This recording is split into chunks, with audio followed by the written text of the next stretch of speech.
Welcome, our fellow lovers of love, and thank you for joining us on yet another excursion through the stream of consciousness, down the river of tranquility, to fill the lake of life with love.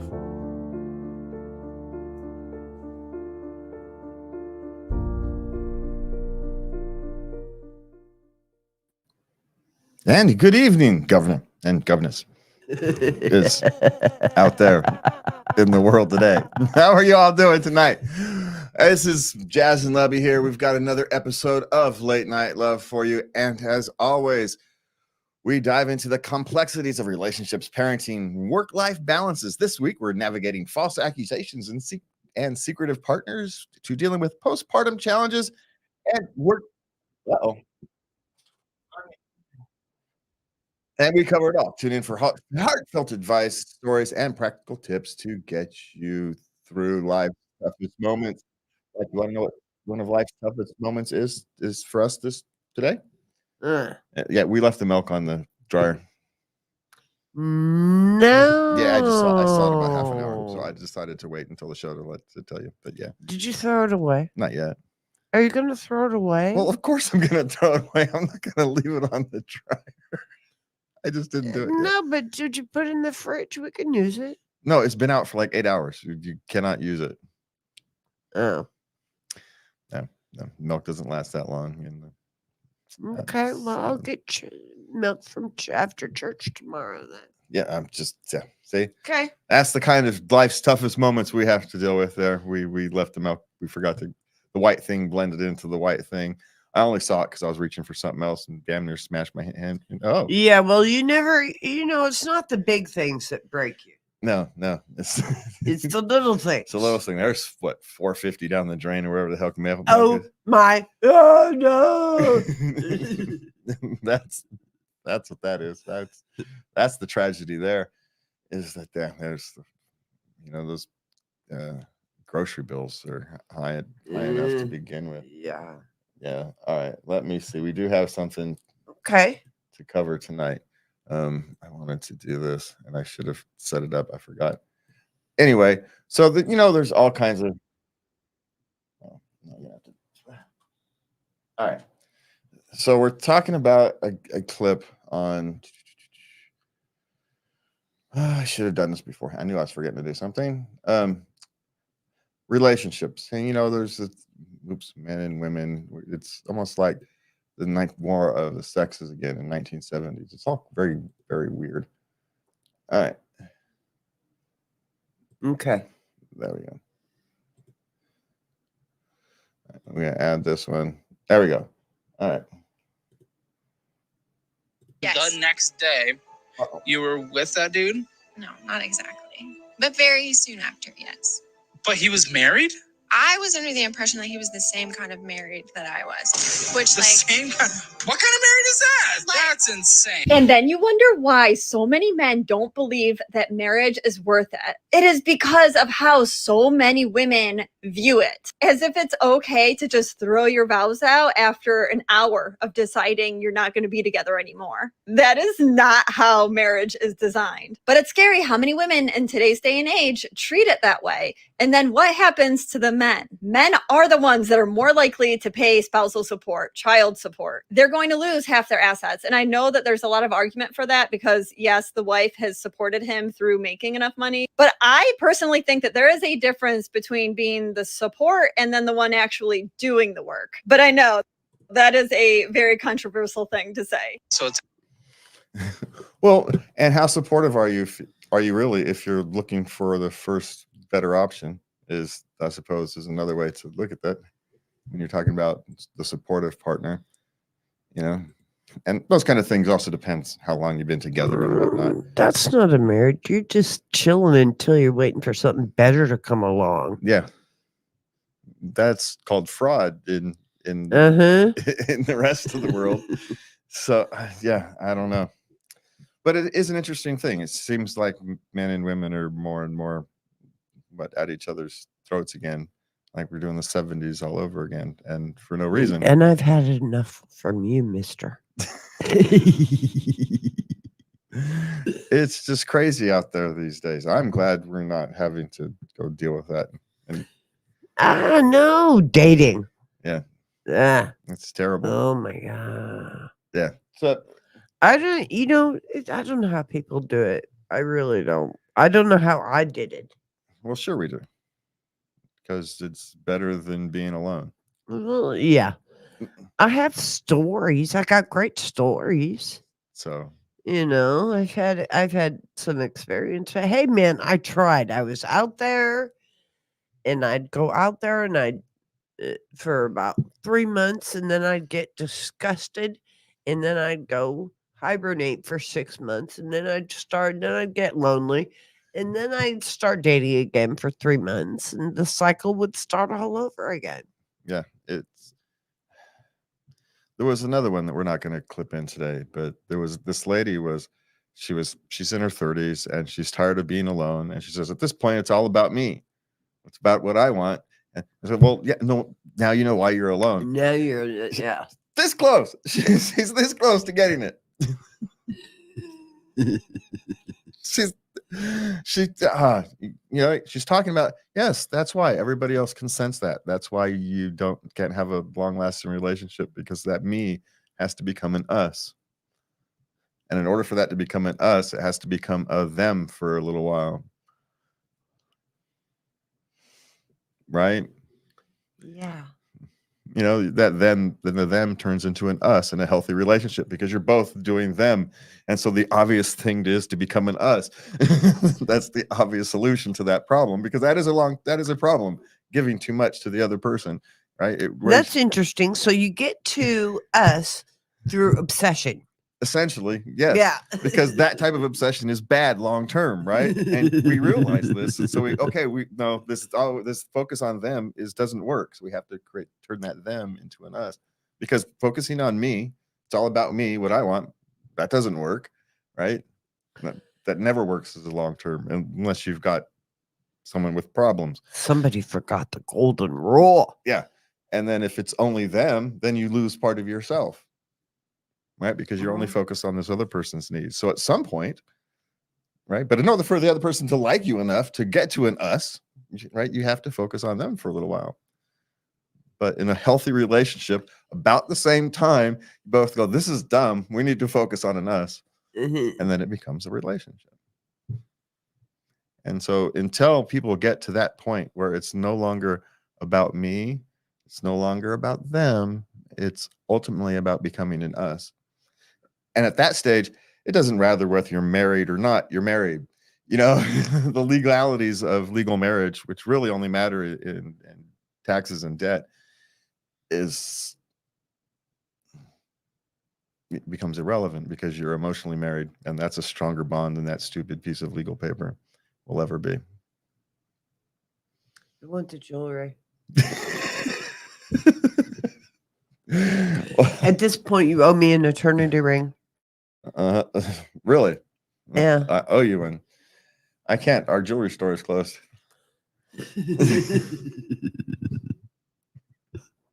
All right, so we're on to relationships. Well, you don't owe me anything. You know what I'm saying. Yes, I know. We're on to relationships before I end mine. Okay. So what's on this next That one? was a poor choice of words. I'm sorry. I want to apologize for that. It was funny. It was fine. Yeah. So in the context of the show, it was perfectly fine. You're good. You're good. It was lighthearted and okay. funny. Okay, yeah, good. No. That's what I intended. And Yeah. now I've changed it into something entirely different. Well, that's your overthinking brain there. So it is what it is. I'm used to that. So it's all good. All right. What's next? We're going to dive into relationship questions. Okay. My boyfriend falsely staged a drug intervention for me. I'm not addicted to drugs. What do I do? Are you sure? Someone's worried about you.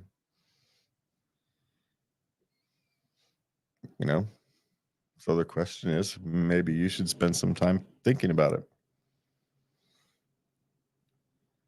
Or maybe your relationship with them is just unhealthy. Let's take the word addict out of it. Maybe you should re-examine your relationship to adult recreational substances, because maybe your relationship isn't as healthy with them as you think they are. People cared about you enough to gather together and ask you to think about these things. Maybe you should. Doesn't mean you have to take them wholeheartedly. Go in with skepticism. That's fine, right? But also go in with an open mind and ask yourself, are they preventing you? Is your relationship with whatever it is or isn't, is it preventing you from having the life you want to lead? And you sit there and you ask yourself that question honestly for a few days. You spend some, you know the answer to it. That would be my suggestion. They took a big risk, and so you at least owe them an honest internal look.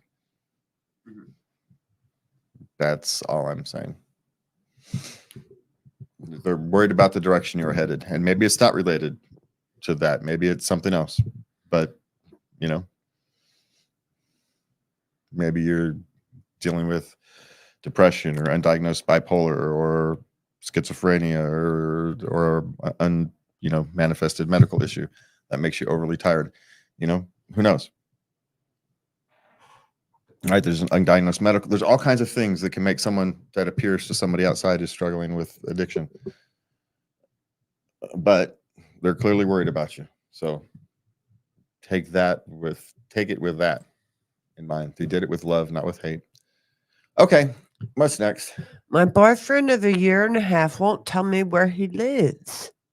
What do I do?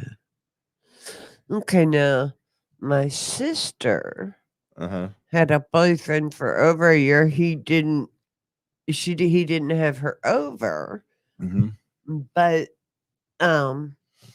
he moved, and apparently now he's okay with her coming over. So apparently it was an aesthetics thing. He's a hoarder. The house is in bad shape. He lives with his mother, who's maybe he's dealing with dementia or something, or he's got another family and he's not really, could very well be married. That's a possibility, I suppose. And he doesn't want you to know where he lives because he doesn't want you to know where he lives. That to me, that's a relationship ender. Well, of course it would be, but that's there's other answers. Well, there should be talk of reevaluation. Is what I'm saying. Reevaluating the relationship. He may be a hoarder or something, right? And it's just his house is full of essentially trash. But then after 1.5 years, she is entitled to know why. Yeah, I'm not saying she's not. I'm just saying that there's a number of other legitimate answers, right? He could be taking care of a sick aunt or mother or great grandmother or something, someone who's awfully cranky and you just don't want no one over there. Or, something else. So, yeah, that's one of those where you just have to have this discussion and it has to kind of be, okay, why? What's the real reason? And my suspicion is you have a inkling of why. You just have to trust yourself with that. Follow through. Yeah. Okay. All right. My husband and I aren't speaking because he made a major financial decision without me. Am I being petty? Well, your husband and I aren't speaking. No, you're not speaking with your husband. Let's be clear, because she's the one saying she's being petty. Right? He's willing to be speaking with her. She's not, or she can't control her emotions, and so they're not talking. Now, should you make major financial decisions? No, probably not. But lots of relationships have, you have a certain amount, or you have your money you can spend. You earn it, you can spend it. There's lots of couples who someone wants to go off and buy a new truck. Well, they can go off and buy a new truck because they have the resources to pay for the truck without it impacting the other person's resources or the joint resources, right? So they have that type of, in that relationship, they have that type of freedom. Now, if your Your relationship, mom. yes. Well, I was trying not to say that. openly. Why? Well, because it's not the world's business who's Oh, I'm sorry. My bad. is on those kind of specific. It's not the world's business. I can use them as an example without using them as an example. I'm sorry. I'm very proud of them. They worked very hard all their life. No, I know this is true, and lots of people do. And so they may very well be in that type of, financial situation where he's got enough money to make a large financial decision. If he wants to buy a boat, it's not going to impact the family or her finances. So what do you care? Right? Well, I don't want a boat. It's not always about you. You get things that he doesn't want. Right? He probably didn't care about that new kitchen you got 5 years ago, but yet you got it anyway. Right? It would have been perfectly fine just replacing the dishwasher or whatever it is, but instead you get a whole new kitchen. Okay. Right? This is how life actually works. The problem is we have a nasty habit of being entirely selfish. We don't kind of count these things. But the kitchen is for all of us. No, you're really the only one who actually wanted to redo it. The other one, all right, fine. Yeah, all right. It's kind of dingy. I don't really care, but okay, fine. You want it. All right, fine. And, so he got a boat or a jet ski or, who knows, whatever the heck toy he bought, which is likely what happened. Motorcycle, something goofy that she can't wrap her head around, and he's always wanted, and he was in a position to do it, so he did it. She's not going to win that fight. So you're going to have to accept it and move on. Now, there is the other side of this. If you are in tight finances and someone made a major financial decision, like to buy a motorcycle or a new car or something of that nature, trade in the old one, buy a new one without having a discussion, that's a vastly different discussion, right? That is. So those are two vastly different situations, and so the response to them are two vastly different responses. One is tough, and the other one is, he's a moron. What the hell? Can you take it back? Was it a really bad financial decision, or is it the fact that he just didn't talk with you about it? Right? It's not that you necessarily minded what he did. It's just, you moron. Why did you say something? And so figure it out what you're actually mad about. Are you mad because you didn't want him to own a motorcycle or whatever? Are you mad because he made a bad financial decision?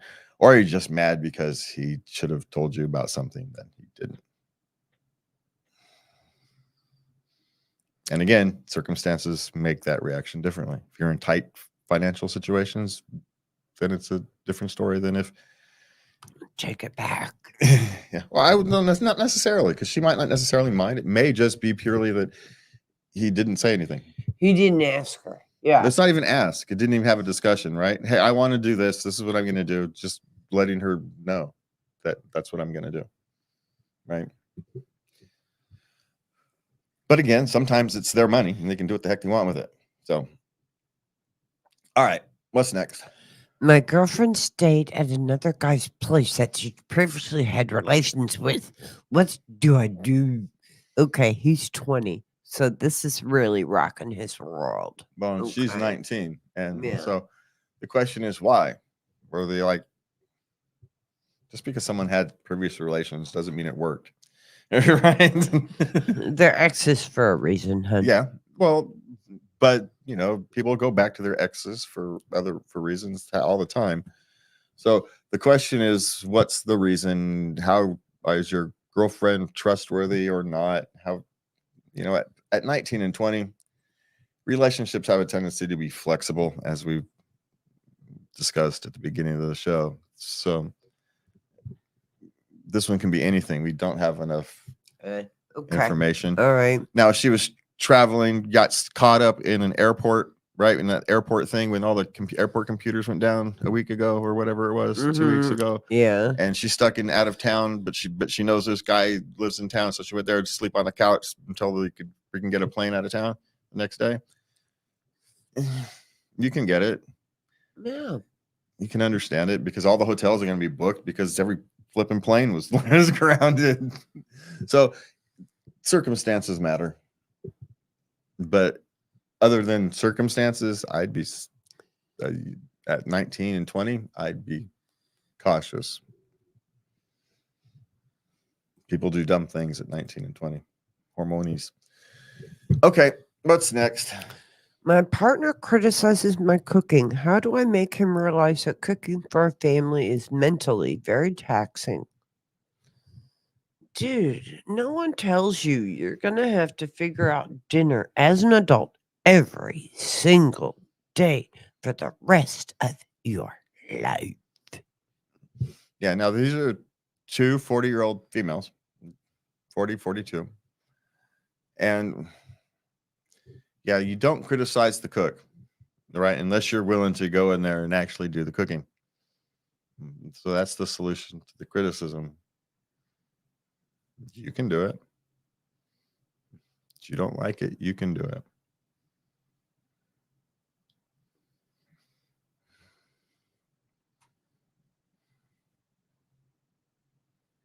Well, that's pretty simple.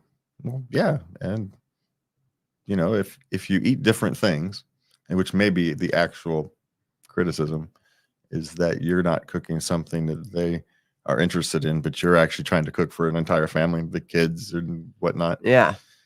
And so they're not getting food that they're interested in. Well, then they can cook their own damn dinner. There's nothing wrong with that. We all got this in our head that if we all have to sit down and eat the same thing. No, we don't. There's no rule book that says you all have to sit down and eat the same thing for dinner. The kids and can have their own dinner. The adults can have their own dinner. One person can have one vegetarian dinner while everybody else eats meat. Whatever works for your family is perfectly acceptable. You get to make the damn rules. No, coming from a family as a child who always sat together, coming to your household, Uh-huh. excuse me, where dinner, everybody eats different times, different things, but the kitchen was still central. Mm-hmm. So Yeah. so it showed me the true value, where the true value lay. Yeah. You know, yeah, it's in the time together. In a sense, those interactions and when you're not sitting down, I've never found that sitting at a dinner table was good for conversation. You're literally there to eat, and it's the worst time to have a conversation with people while your mouth is full, right? Don't talk with your mouth full, and then you sit down and say, "You're gonna sit down around dinner and have a conversation." That's the dumbest combination of things I've ever heard. But while everybody's kind of moving around in the kitchen, milling around the house, you have lots of time to talk and interact because you're not shoving food in your mouth and swallowing and all these kind of things. You have lots of time while someone's preparing dinner and you're sitting there getting your beverage to sit there and have a 10-minute conversation just off the cuff with no agendas, just a genuine conversation with teenagers. You know how rare that is? But yet we managed to create that every day. It could happen at any time of the day, which was also great. It didn't matter. It could be 2 a.m. and you could end up with a half an hour philosophical conversation with your teenagers. Didn't matter. It was a beautiful, wonderful thing. So you get to write the rule book, whatever works for your family. If your partner needs a different type of dinner, then they can make their own dinner, or maybe you can make it. Maybe there's an easy way for you to make something separate for them, right? Something with a little more spice to it, or whatever it is they need. You know, separate the portions and add this. We've done it. Yeah, we have. It's not impossible. It takes a little thought, but my first suggestion would be to, if they want something else for dinner, they can be responsible for their own dinner. You don't get to criticize the cook without offering, you know, to actually help, to take over some of the responsibilities. You don't get to do that. Sorry. It's like, you know, the effort gets the rewards, gets the decisions. You know, it's not mail order cooking. This is a relationship. That's right. All right. My partner refuses to see my parents because I have stopped seeing his. Is leaving him over one small thing a silly move? Okay, now his parents were really disrespectful to her. Uh-huh. So she just, they're mean and nasty. Yeah. So she just said, this isn't going to work. I'm not going to see you. Now, her parents were perfectly nice to him, but he's retaliating. Well, one, the relationship between your parents and your spouse, so it's shouldn't be the deal breaker, right? Because as you know, not all relationships have to work for whatever reason. Now this one's dumb. He's a bit immature. How old are they? 30? 30, yeah 30. Yeah, he should be a little more mature than that. But it's not the one small thing, frankly. On this one, leaving him seems like a big jump for this type of thing, right? But the issue is, if he's that petty, then what else is he that petty with? Yeah, this could just be the start. So, or you may want to reevaluate your interpretation of what started this whole thing to begin with. Maybe they didn't mean to be as nasty as you took something. There could be a misunderstanding at the very beginning, which is why the reaction to him seems over the top. It can happen, especially in these days where everybody's on pins and needles. You misinterpret someone's motive for something. You apply a motive that wasn't really there. I don't know. Okay. It's I possible. hadn't thought of that. Yeah, revisit and give him one more chance. I'm not saying that either. Right? Because if it is actually abusive, you don't have to put up with it. I'm just saying all these things are potential options that you actually have to honestly consider when you're dealing with these type of things. You can't just write it off that my perspective is 100% true, because that is likely not true. It may be 90% true. It may be 50% true. It may be 10% true, but it's rarely 100% true. And so because of that, to solve these kind of problems, you have to have an honest look at it. And that's difficult. And then you can come up with a decision. It's not the one small thing. It's the reaction to, it's the pettiness that I would be more worried about if indeed it is exactly as it's stated. Okay. It's the pettiness, not it's the mindset that's more troubling, not the actual activity itself. It's one of those things. Why is he going to cut to quote my mother, why are you going to cut your nose off to spite your face? You have a perfectly healthy relationship with these people, but you're going to, for why? You're just shooting yourself in the foot for no reason. So, but maybe there is a reason and we just don't know it because we don't have all of them. Yeah. Okay. I really just got to say your hair is looking magnificent. Did you brush it? Just a little. Just ran the brush through it a couple times. You're killing me. All right. My husband cheated on me and I don't think I can take him back. What should I do? Don't take him back. That's the easiest question we've been asked all day. Tell him I'm sorry. You don't even have to tell him you're sorry. Broken. We're done. Yeah, it's a bridge too far. And just you move on with your life. It is what it is. You don't think you can, you don't think you can recross that bridge, then don't. You're under no obligation to. Mm-hmm. So if that's how you feel, then yeah. That's the easiest question we've had all night. Sweet. Yeah.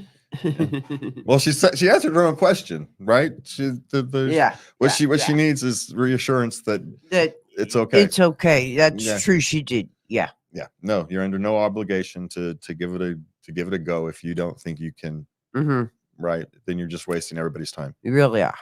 You're wasting time and energy and yeah, just move on. Okay. Parenting. If you only have smartphones, how can you teach your young kids to call 911? What do you mean? 911 works on your smartphone just like anything. You just teach them how to use it on the smartphone. You can learn by like 3 years old, just like you could when you dial the old phone. These kids are smart. They can figure it out. Yeah. Yeah, you just show them how. They'll do it. Be careful at what age you show them how, because they might do it. Just because they can, they know how. So just like always, it doesn't change. Literally nothing changed, but the technology and the fact that it's, you think it's some big, huge step, but remember, for them, that's just the world you grew up in. Yeah. So you just teach them how at the same way and same why we've did when we were kids. Geez, when did we get 911? God, I was alive when the 911 system came active. So I existed in the world before 911 was a thing. I'm only 50 something. So What did we do before 911? We called 0. We called the operator. you called the operator or you yelled loud. Is what happened. Really, what happened? You yelled loud. I don't remember, because the 911 systems came on in line in the 70s, right? It was the 70s and 80s. Yeah. When they switched to digital systems you still used rotary phones, but they tapped into a digital system. And that's when 911 came active. That was in the 70s, maybe late 60s. But that would have just been in New York, LA, places like that. Anyway, all right. What's next? Spouse sleeps in super late with 2 kids at home, and we disagree if it's appropriate. Says she has like a 5-year-old and a 7-year-old, and she sleeps in, and he goes to work, and he thinks she should be up early with the children, and she'll sleep in until like 9. What are the children doing? Playing and getting snacks out of the fridge that she set up for them. This is the tough one, because she's either got 2 things going on. She's got a little depression going on, which is perfectly normal in a situation like this, right? It's nothing unusual. Or she's a night owl trying to deal with morning people, which is a much harder problem to deal with, actually, because it's something that you actually can't just train yourself out of. So the question is she going to bed at a reasonable hour? And essentially, is she going to bed by 1, and then she's up at 9 or so, which isn't sleeping in, really. 9 o'clock isn't that late. I don't get up until 9:30. Of course, I don't have to be to work until 10. So, that's my responsibilities don't start until 10. So there's reasons for that. But I don't know. If she's going to bed at a reasonable enough hour and she's just sleeping a lot, then she could be dealing with depression or some medical issues, and she just is barely getting herself through the day. So that's something to consider. If she's staying up till 3 in the morning, 4 in the morning, playing, Second Life or one of those games where people play to lose themselves, to find their alter egos, and she's probably dealing with some kind of depression issue, and she should be dealing with that. And she could still be a night owl, and that's why she's leaned to that type of thing. But if she's not dealing with the depression, then I'm just sheer numbers, statistically speaking, I could say depression and probably hit the wall on this type of situation, just from sheer statistics. Just from sheer statistics. I don't want to just say that as the easy answer, because there is, her clock rhythm is vastly different than the rest of the family, and that's very difficult to deal with.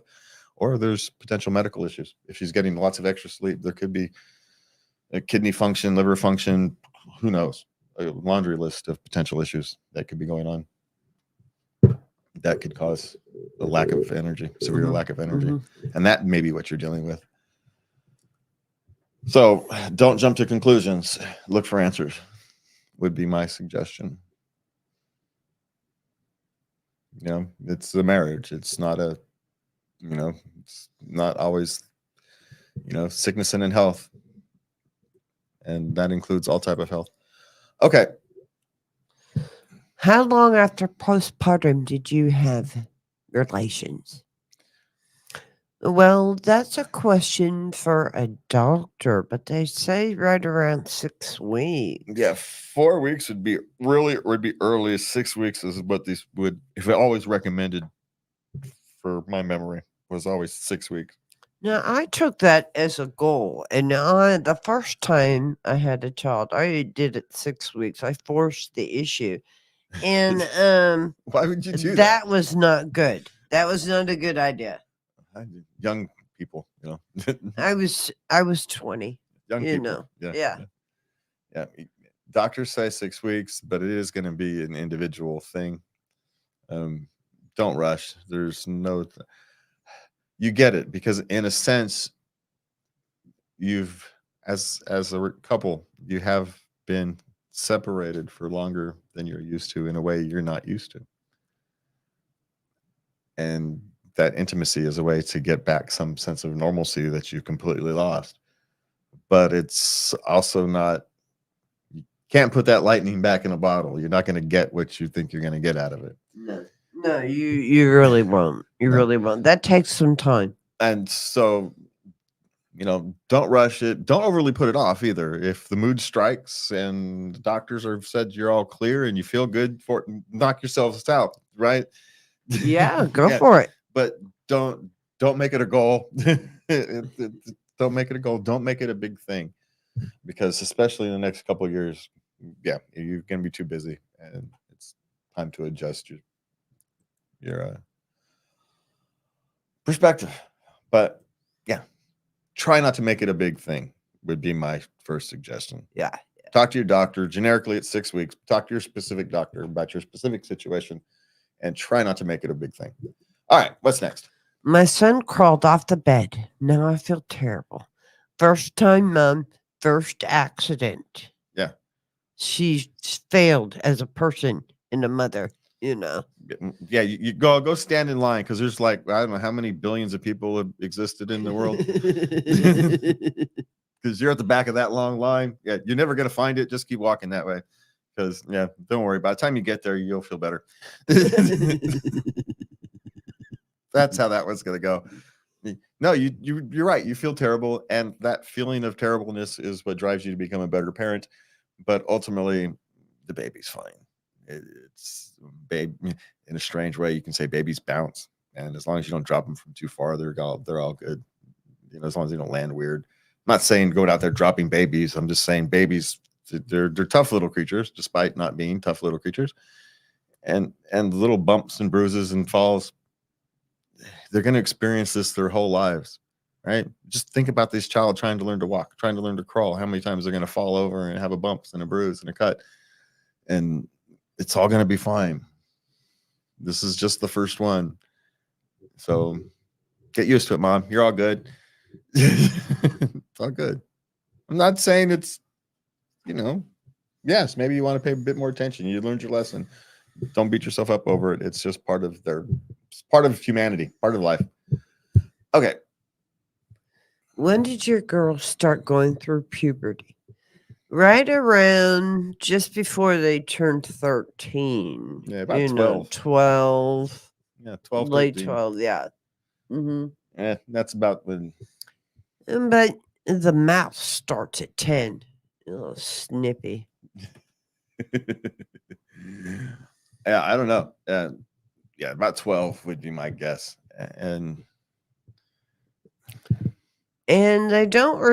girls don't really get over it until like their early 20s. Well, either do boys. Boys can grow until they're like 23, 24. They get weird growth spurts. Wow. At the latest. Yeah. Well, most of them are done growing at 21, 22, but you've got a couple of late bloomers who will grow 23, 24. Now, see, I didn't have to experience the same things of puberty that everybody else did, because when my daughter went through puberty, she had 3 older brothers to keep her in check. So I didn't have the same. She never got too big for her britches. Her brothers wouldn't allow that. So, hey, man, there's some benefits to having lots of kids. It's that youngest one gets raised by their siblings. So if their siblings are relatively civilized, you end up with, and it ends up being helpful. If they're wolves, on the other hand, it's another question. All right.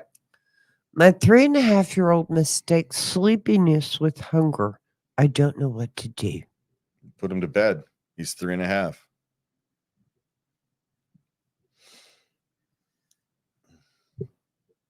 And are you sure? Or is it you that's confusing sleepiness with or his hunger with what you think is sleepiness? Again, I'd be sure of your analysis first, but he's 3.5. You just put him to bed when it's time for bed.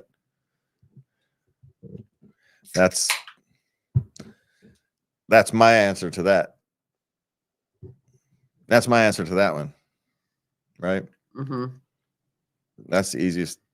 He's 3.5. It's not like you're having an argument with a 12-year-old who actually is going through puberty and trying to express their independence.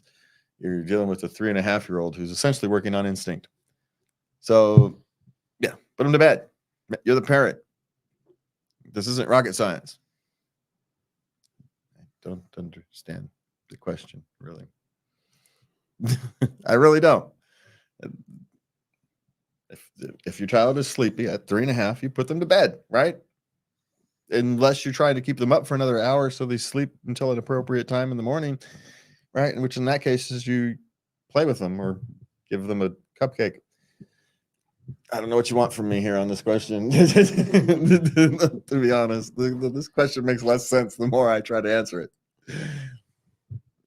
Well, it's not a very common one. I guess in a first-time parent and all, I get it in the gentle parenting movement, which is the dumbest thing I've ever heard. I get the concept, but they've taken it too far. Like, well, we don't tell our child no. No, your children need to learn what no means. And they need to learn that there's lines they can't cross.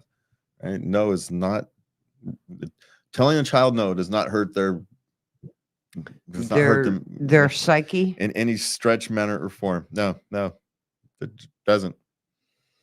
Telling your children no is a good thing.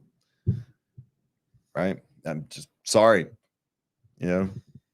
What's the weird? I was talking to my son the other day, and I got to spend some time with him. And he says, "Yeah, that saying you used to tell me, it's good to want things, but it's character when you don't get it." He says, "Yeah." Even his daughter doesn't like that. He says, "I can just start saying it." She goes, "Oh, I hate that."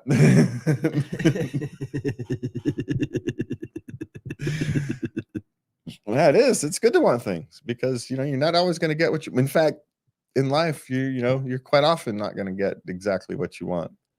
So get used to it, sunshine. You'll be happier in the long run. All right, what's next? Losing your old life when starting a family. Thoughts and experiences. But you'll be okay if you bring along your friends, and you're gonna lose some of them. But you're gonna have a couple that you'll still be able to do the activities that you did before, just not as often. I'm going to have a little bit of a different perspective on that. That's the whole point. The whole point of starting a family is to lose and leave your old life behind, to become something more, something better.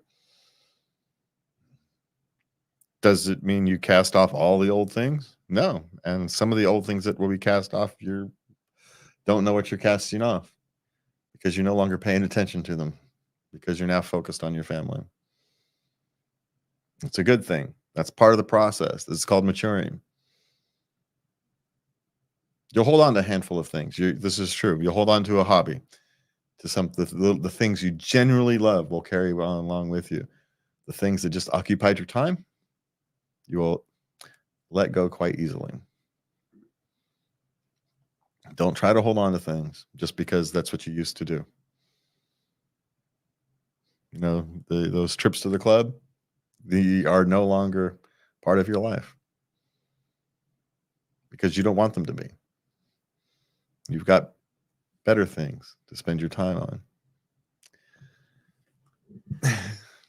That's the point of starting a family.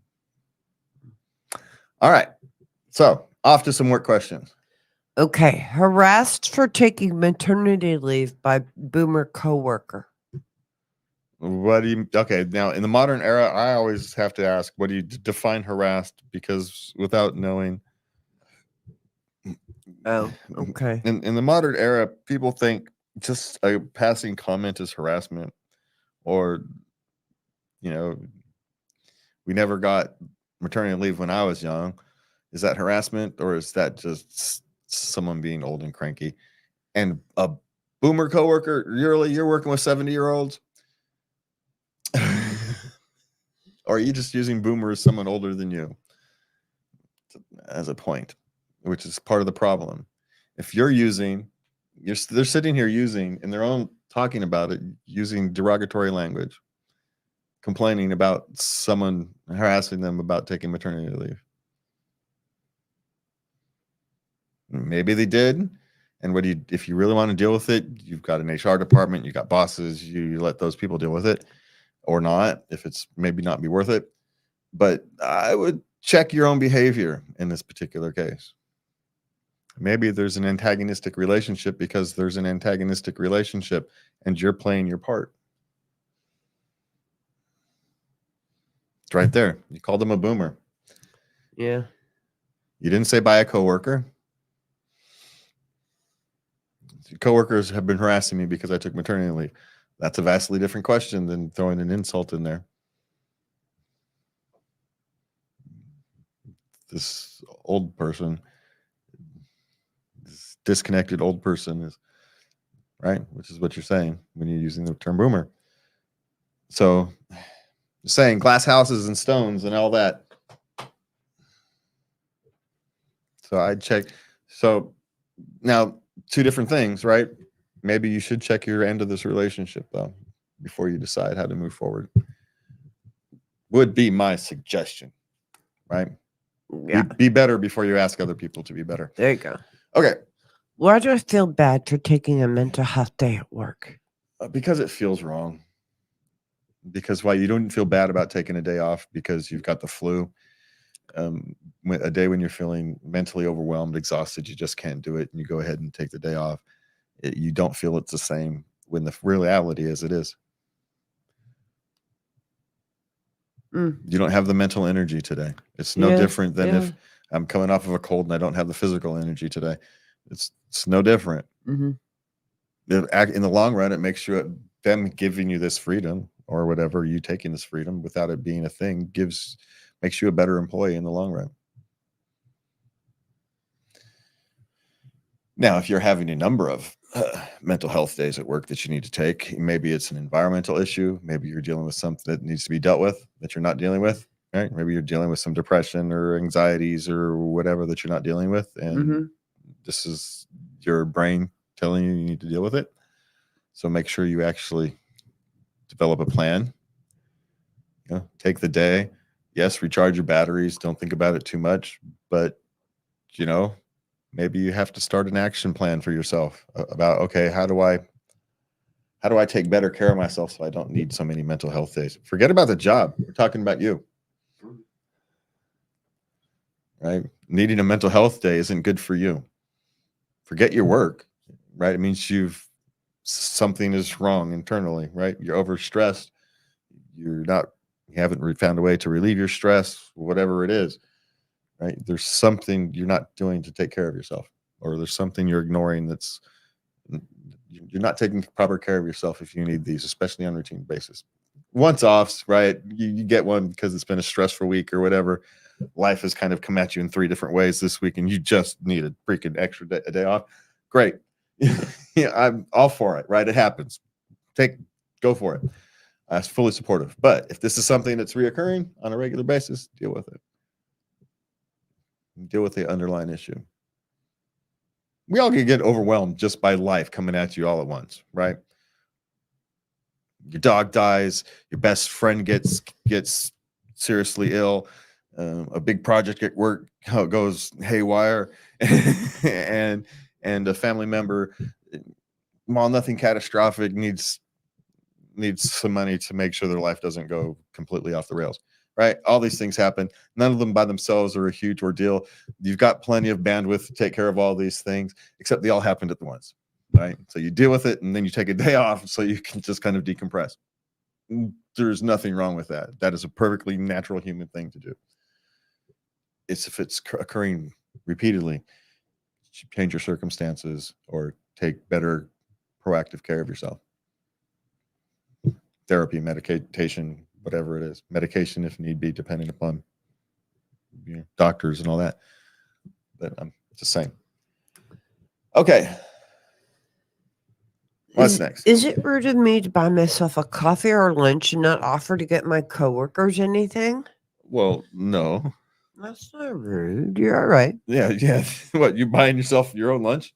Now, on occasion, buying somebody a coffee or something out of the kindness of your heart is something you likely would do over the course of time, depending upon the nature of your relationship with people. But no, you are under no obligation to buy coffee or lunch for your coworkers, unless you happen to be someone like LeBron James that gets paid a whole lot more than the rest of your teammates, and you go off and buy some fancy lunch. Yeah, buy your other 12 teammates lunch.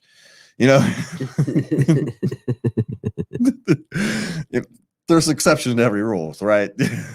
But for that vast 99% of us plus, no, you are under no obligation to buy coffee or lunch for your coworkers. So there's that, unless they buy it for you. And then you're returning the favor. Okay, what's next? How should I be using my personal time off meaningfully? Well, first, you're going to have to define meaningful. You can't have a meaningful day off unless you first define what's meaningful. Are you resting? So you're going to sleep all day? Do you want to be productive and get things done that you otherwise couldn't get done because you were working?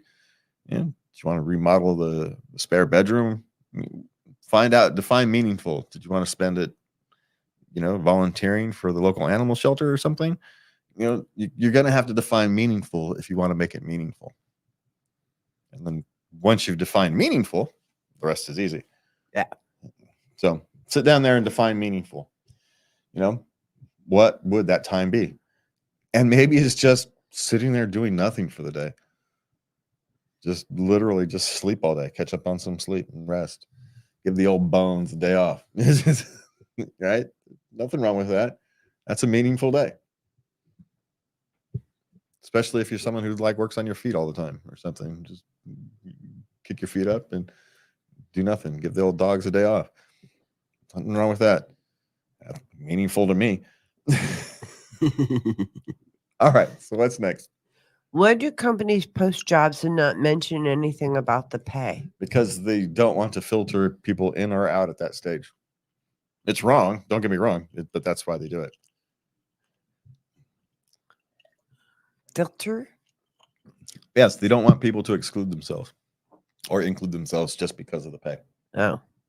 They're looking for bargain basement. You don't want to work for those people anyway because they're looking for people who are desperate. So now, but maybe if you're desperate, you apply for those kind of things and you take it until you get something better.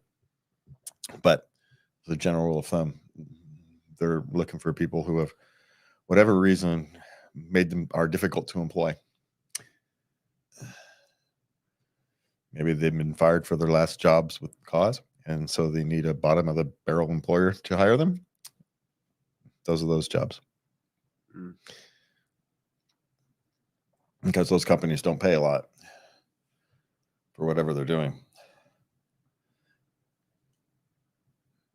So that's why. Okay. All right. Possible nepotism in the workplace. Should I say something? To who?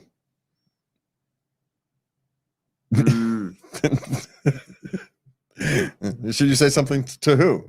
The HR? Yeah, they know. They're the ones doing the paperwork. They're not stupid. The owner? I'm pretty sure they know.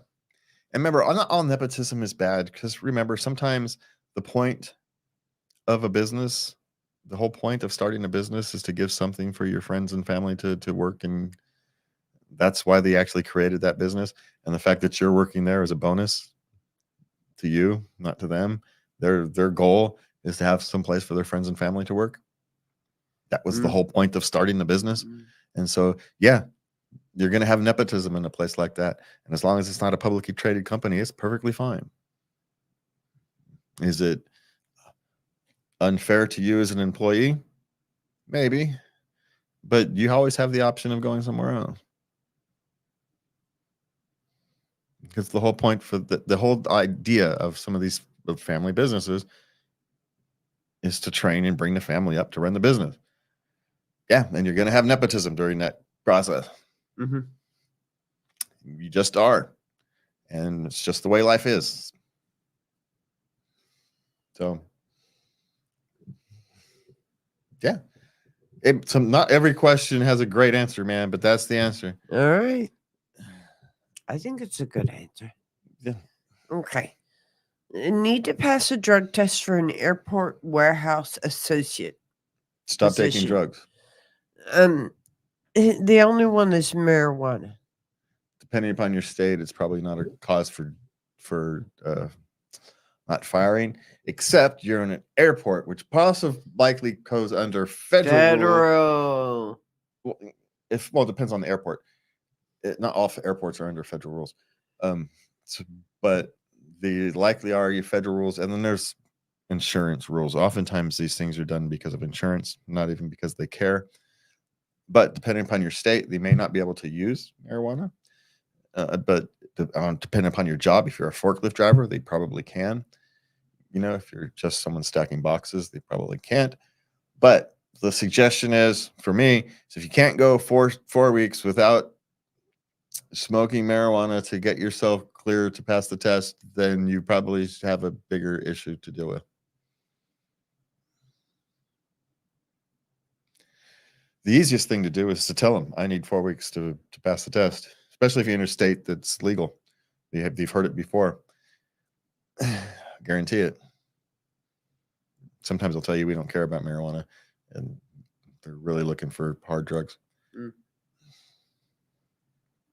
It happens, but you can't know unless you ask. Honesty is the best policy.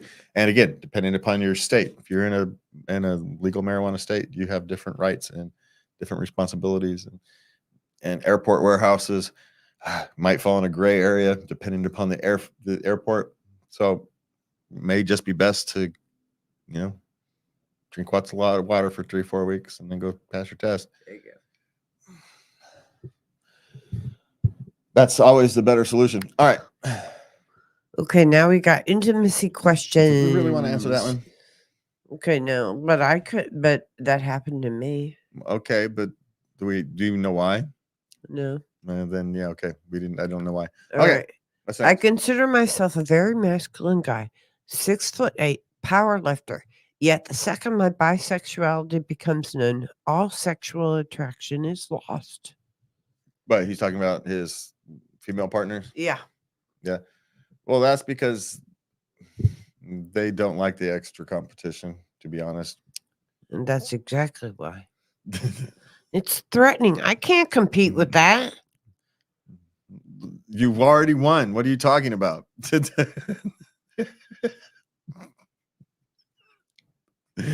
Silly rabbit.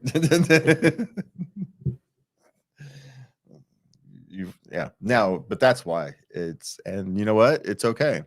Because what you're looking for somebody who's going to accept all of you. So, you'll likely end up with someone who sits on the other side of that same spectrum, shares the same problem you have. Yeah, probably. They're out there. Yeah, there's more than you think. And you just haven't come across that one.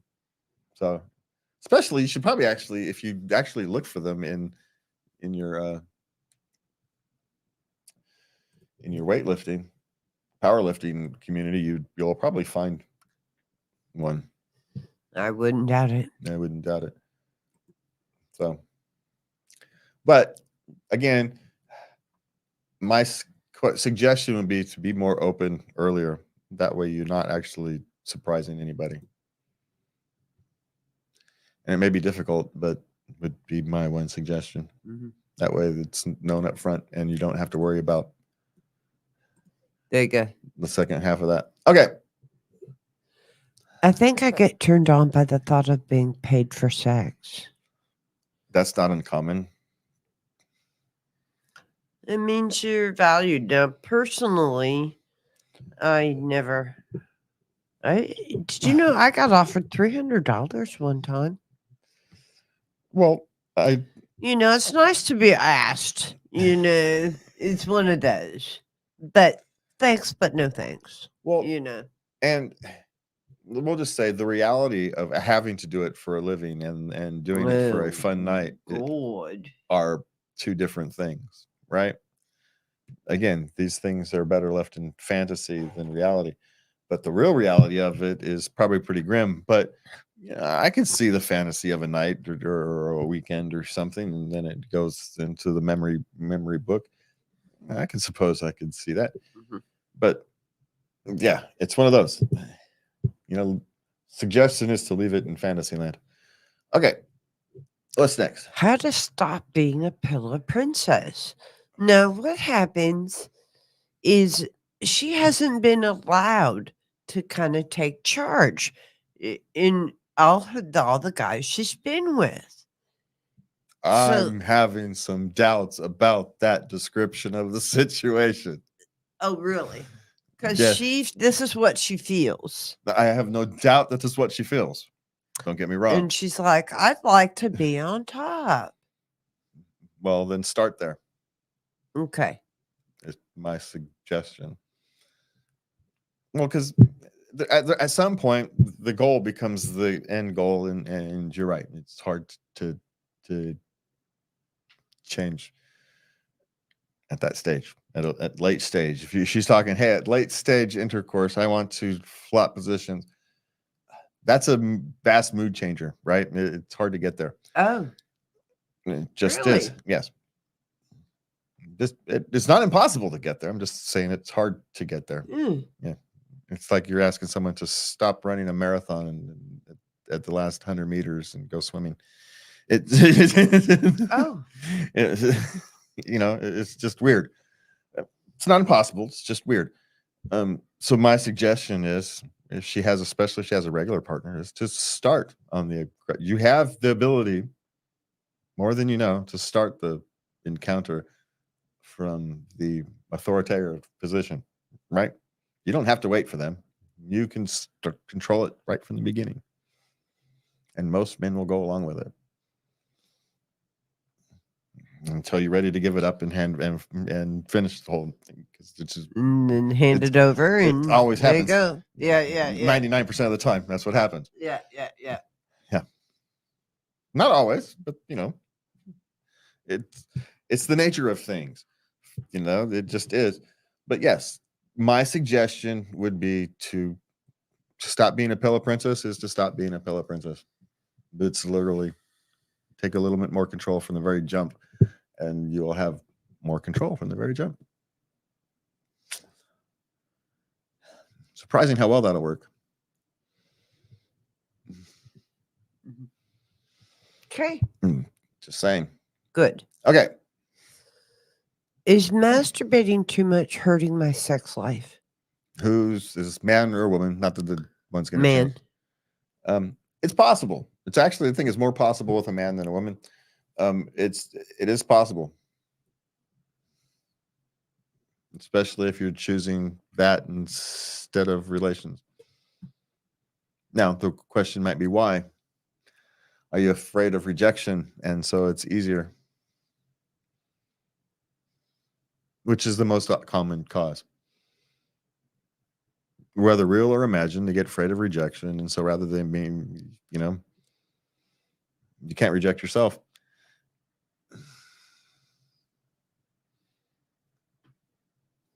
So that's the most common cause of creating the habit. And then once the habit starts, Right. it becomes its own big thing. Yeah. Yeah. It doesn't even have to be, again, perception and reality don't necessarily have to match. Mm-hmm. The fear of rejection could not be valid. It could just be a fear, but it's also real. Mm-hmm. So is it hurting? It might be. I mean, if it's causing you to not want to have relations, then yes. If something else is causing you to not want to have relations, and this is the symptom, not the cause, then no. Okay. Yeah.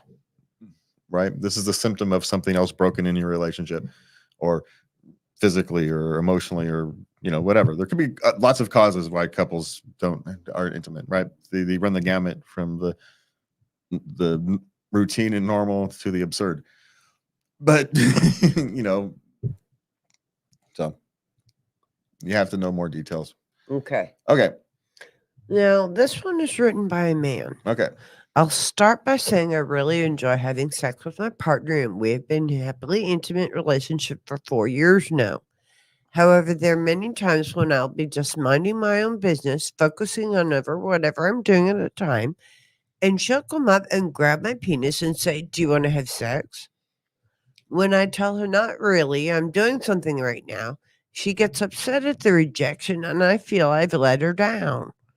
Now, what I didn't put a post up there, his last comment was, "But I'm not a machine." Well, you're dealing with a couple things. One, he's 31, she's 28. She's hitting her prime needs years, right? Her prime desire years, as he's reaching his decline years, his desire decline years, right? Mhm. So they're at a mismatched point, which is common, right? 3 years is a common age gap. This is a very common thing. And that upset at rejection thing, at least for men, feels very familiar. Because if you flip that script in 5 years, you can flip that script.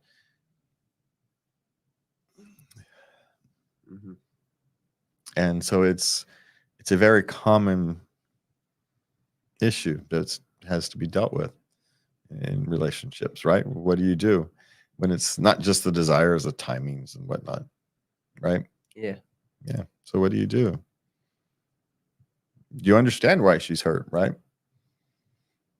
For the same reason anybody gets hurt. It feels bad to be rejected by your partner. But she's not taking his desires into. Women, especially women, aren't used to being rejected. That's true.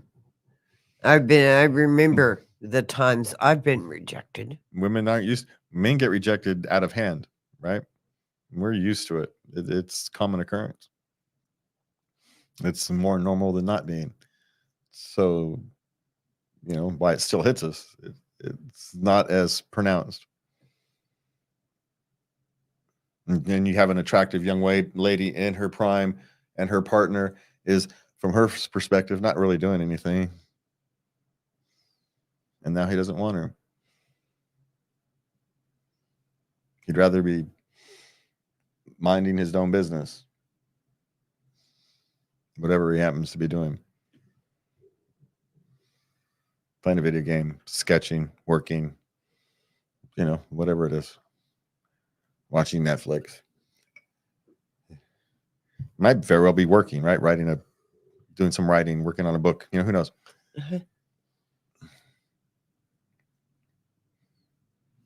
And she wants a few minutes of his attention, which is really what that is. Well, I just think her approach also is a little demanding. It doesn't, again, it doesn't take his wants. Yes, but you got to understand. But for her perspective, this will work 9 times out of 10. If she walked out on the street and grabbed the average person and said, she's going to get a yes. Oh, yeah, I've done it. In a bar, not with a partner. Yeah, but you would, but you want your partner to have a higher hit rate than an average person, which is why the rejection feels so bad. You're dealing with the emotion of she feels rejected, so now she's hurt. He doesn't like that he's emotionally hurt.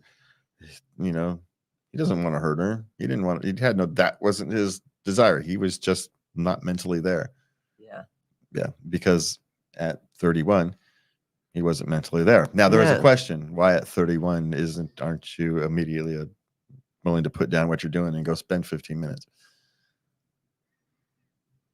he very well may have a low testosterone issue at that age. It could be a medical thing. It's entirely Okay. possible. Okay. You know, it's not unheard of. I'm just saying. I don't know. Well, he's asking for a little more finesse, okay? And I don't think he's asking for too much. I don't think he's actually asking for more finesse. I don't. Oh. Because even if she came up with more finesse, he was still more interested in what he was doing. It's not going to matter. Man doesn't care if you're finessed or not. Quite frankly, we prefer you being a little, you know. Oh, that's what you want. Thank you for telling me. We like it when you guys send clear messages. Thank you. We don't need finesse. We prefer clear messages. That's a clear signal, right? And most of the time we prefer that. So if you don't. She should have brought him bacon and then said, honey, do you want to? Well, now, timing is another issue. There may be a better time when he's digging through the fridge. Might be a better time than when he's typing something on his laptop. That's what I'm saying. Just a little more thoughtfulness, I think. Yeah, maybe, but Because I wouldn't like to just come up and grab me and say, hey, come on, let's do it. You know, stop it. Get away from me. sometimes that works. When I was drinking. No, sometimes that works in relationships. It depends on the relationship. And at 30, I think, I would, well, maybe depends on what I was doing. All right. Yeah. So timing counts. All right. All right. That's what then. And speaking of timing counting, we are out of time. So thank you for joining us tonight. It's been an interesting show this evening, and we will see. Well, maybe. No, yeah, we'll see you next week. Yeah. Yeah. I won't be here. No, you'll be here next week. I'll be here next week, but I'll be recorded. No, you'll be recorded the week after. Oh, that's right. Next week I'll be here. Yeah. I'm sorry. Yeah, you'll be here next week. But Yes, I will. But the week after, I will not. Yeah. Yeah, week after. Well, you will. You'll just be in history. We actually have to record the week after next week, before next week. Yes, we do. Oh, I hate when I get confused. Okay. Because the editor person gets confused. Yes. Yeah, when that happens. Ah. Our editor gets confused when we do that to him. Yeah. Okay. Yeah. Well, we should probably pay that guy something, and then I'm not get so confused. All right. Anyway, we're out of here. Just to let everybody know, there's no inside. The inside joke is I am the editor.